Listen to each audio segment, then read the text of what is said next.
Ağlıma da gəlməzdi ki, İskəndər və lavaş dönərini haçansa evdə hazırlaya bilim. Müsibət dadda alındı.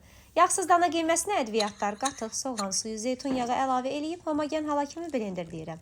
Nə qədər çox blenderləsəniz, ət o qədər yarpaq-yarpaq alınacaq. Ədviyyat seçimi isə zövqünüzə bağlıdır. Qiymət incələnə kimi İskəndər dönər üçün pide də bişirirəm.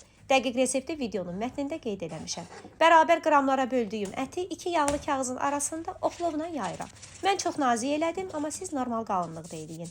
Sonra hər birini rulon şəklində büküb, soba sinisində 200 dərəcədə bişirirəm. Videoda gördüyünüz saxsı qablar və blenderi Trendyoldan sifariş etmişəm. Linkini Trendyol səhifəsindən tapa bilərsiniz.